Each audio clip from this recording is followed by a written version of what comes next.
Olá Thinkers, Alexandre Pax Weber. Um vídeo sobre Design Thinking, quarta-feira.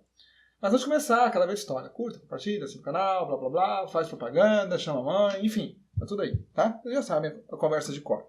E agora, na minha série de Design Thinking, que é as quarta-feiras, eu vou começar a falar sobre a fagocitose da inovação. Quem já acompanha o meu site, é a mesma sequência, sempre repito, mas é a mesma sequência que está lá e da forma que está lá. Então, nesse primeiro vídeo, eu vou começar a construir o pensamento que vai se tornar a fagocitose da inovação. Então, eu vou dar uma revisão nos 4 autores a qual me dediquei nos últimos vídeos, só algumas ponderações, para no próximo vídeo falar efetivamente o que eu considero fagocitose da inovação. Então, quem já viu o site é dividido em 2 partes, tá? Como vai ser aqui? Quando eu comecei, eu falei de Schumpeter. O que eu acho mais interessante de Schumpeter, se você não viu o vídeo da destruição criativa, vou botar o link aqui embaixo, ele vai romper aquele modelo estacionário de economia. Ou seja, ele diz que toda economia estacionária é um jogo de soma zero, em que ela sempre vai oscilar, exceto por algumas sazonalidades. E quem faz com que a economia cresça e se torne pujante, como é hoje, é o agente empreendedor. Então ele dá um protagonismo para os empreendedores, para os inovadores, que eles que vão romper esse modelo estacionário de economia. Eles que vão criar, vão desenvolver, criar novos mercados. Quando eu falo inovação, não é só um novo produto ou um novo serviço, tá? É uma forma de fazer diferente, é um novo mercado, enfim, é muito abrangente essa questão. Mas Schumpeter ele rompe o modelo estacionário. Entretanto, quando você analisa a teoria de Schumpeter, você tem que analisar o contexto a qual ele está inserido. E ele vai falar sobre a questão da destruição criativa, que nada mais é que quando surge um objeto novo, ele destrói o seu antecessor. Então, o exemplo que eu usei, para você chegar ao computador, você tem que ter a máquina de escrever. Só que a máquina de escrever foi destruída no processo. E aí tem uma crítica que é o seguinte: é fácil de você entender uma certa linearidade nessa evolução, por exemplo, da máquina de escrever. É perceptível. Em alguns setores dá para perceber uma cronologia das invenções até chegar naquele ápice. Entretanto, hoje em dia eu acho que isso é muito difuso. É muito complexo você chegar e falar assim, por exemplo, eu estou gravando com vocês com uma câmera DSLR. E o que formou essa câmera? Não foi só as câmeras analógicas que trouxeram ela aqui.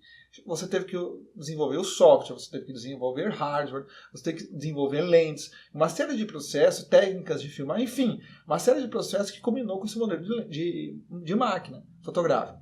Então eu não acho que hoje seja fácil você conseguir identificar o passo a passo de qualquer evolução tecnológica. Então acredito que ela perca o sentido nos dias de hoje, dada a complexidade do nosso desenvolvimento tecnológico. E aí eu sempre gosto de usar uma crítica, é o seguinte, que vai ser importante depois lá para a questão da fagocitose da inovação e para outras críticas que eu vou estabelecer, quando nós olhamos as ciências biológicas e as ciências exatas, elas sempre estão evoluindo, elas sempre estão se contradizendo. Então sempre vai surgir uma teoria nova que vai contradizer a anterior e essa anterior vai sumir do mapa e vai ser esquecida, a não ser para estudo, né, de referência. E ela vai sempre estar evoluindo. Então, você vê que esses conhecimentos avançam muito rápido. A área da engenharia, a área farmacêutica, a área da medicina. Por quê? Porque você desconstrói a anterior para construir uma nova e assim vai. Ao passo que as ciências humanas, as sociais aplicadas, ainda se discute muita teoria do século XIX, do século XVIII, do século, enfim, XVII. Então, eu acho que isso é uma crítica que eu tenho para o modelo de academia que nós temos hoje, que está ancorado em discussões muito antigas. Eu acho que talvez olhar o que deu certo, o que não deu certo, abandonar o que não deu certo e continuar evoluindo. Mas vamos lá, vamos continuar. Aí surgem os neo-schumpeterianos. Eu li sobre os neo-schumpeterianos, na minha monografia de graduação falei sobre eles, né, principalmente Nathan Rosenberg, e eu tenho uma crítica muito grande aos neo-schumpeterianos. A interdependência tecnológica, ou seja, você precisa de certas tecnologias para chegar na tecnologia anterior, não, mas é que é uma evolução no pensamento da destruição criativa. O axioma evolucionista, ou seja, aplicar o conceito de Darwin dentro das empresas ou dentro dos produtos, me parece um tanto óbvio. Tá? É interessante, mas é um tanto óbvio, na minha opinião. E essa escola se perpetuou aí por 50, 60 anos. E aí, quando eu vou olhar as obras desses autores, eu vejo que estão mais preocupados em retratar a cronologia do desenvolvimento tecnológico, a cronologia de como as coisas foram como as coisas foram ocorrendo, que inventor quem, que empresa fez tal coisa. Ou seja, estão mais preocupados com as entranhas da história, com as minúcias da história, do que produzir um pensamento novo do que a inovação, ou de como você conseguir inovação. E essa minha crítica também serve essa academia. Porque quando você está estudando inovação, você fica mais preso a ficar olhando a história, o que levou a isso, o que chegou a isso, do que efetivamente produzir conteúdos mais práticos para a realidade hoje em dia. Conteúdos mais úteis para desenvolver, para aprimorar, para, enfim, desenvolver toda a tecnologia. E aí nós ficamos debatendo só história. Eu acho isso ruim. Eu acho que deveríamos produzir mais conhecimento voltado para mercado e voltado para funcionar na prática. Tá? E eu acho que a escola neo-schutteriana pecou nisso. Pouca coisa nova e muita redundância. E ainda nessa questão de redundância, quando você vai olhar para dentro da academia, você tem os cursos de engenharia usando softwares muito antigos, equipamentos muito antigos. Você vai para o SESI, Senai, o pessoal ainda está trabalhando com aqueles tornos mecânicos que muitas grandes empresas já nem usam mais.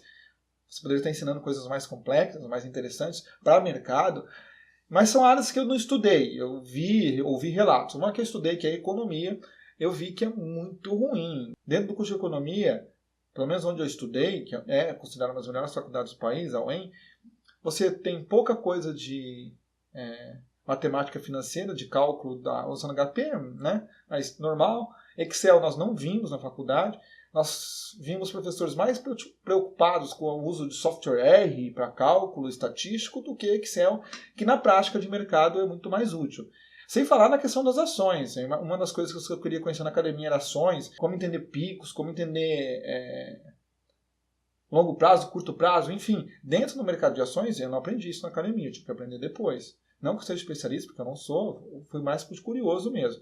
Mas dentro da academia, onde eu acho que a economia devia priorizar, que é o conceito de ações, negociação de contratos, fontes de financiamento, fontes de editais, captação de recursos, isso eu não vê nada na faculdade. É muito mais teoria e pouca prática. Daí você já vê que eu defendo que a nossa academia está profundamente prolixa e retrógrada. Mas enfim, vamos continuar. E aí chegamos a Steven Johnson. Eu gosto muito do material do Steven Johnson, os 7 fundamentos para desenvolver novas ideias, mas eu tenho uma crítica ao trabalho dele. Exceto alguns grandes empreendedores, alguns grandes que revolucionaram a indústria, como Steve Wozniak, Steve Jobs, Elon Musk e esses caras monstros, o empreendedor ele é talvez um produto mais do meio do que uma ação individual, uma iniciativa própria. Ou seja, ele é menos protagonista. Caberia um longo debate sobre o assunto. Eu gostaria até de debater com alguém que defenderia essa ideia. Eu acho que seria interessante.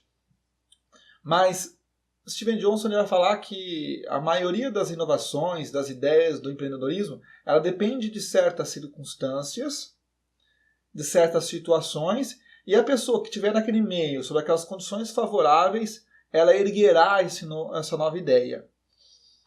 Eu não gosto muito da teoria. Eu acho que tinha um pouco do protagonismo do agente inovador, do indivíduo. Eu acho que é muito mais. Aí, nesse ponto, eu sou mais Schumpeter. Eu acho que o empreendedor tem muito mais protagonismo no desenvolvimento de novas ideias, novas criações, enfim. Mas é uma opinião minha, tá? Acabei num longo debate. Não teria que aprofundar um pouco mais, mas por enquanto essa é a minha opinião. Por fim, Tony Fadell, que vai falar do problema invisível. Eu adoro essa teoria. Eu me baseei praticamente inteiro no TED Talk deles, não tem muito material. Mas eu acho muito legal a ideia do problema invisível. Se você quiser uma literatura complementar sobre o assunto, não vai ter nada com Tony Fadell sobre essa questão. Mas O Poder do Hábito, que é um livro que estuda a questão do hábito, um livro amarelinho, que é bem comum achar nas livrarias, se quiser até põe um link aqui embaixo. Complementa mais essa história, eu acho bem legal. Então é isso. Essas são as minhas críticas e construções, minhas ponderações, para no próximo vídeo eu finalmente chegar e falar assim, olha, fagocitose e inovação é isso. Precisei construir toda essa teoria para a gente poder conseguir explicar de onde surgiu e como essa é a minha ideia de fagocitose na inovação. Legal? Gostou? Curta, compartilha e até o próximo vídeo.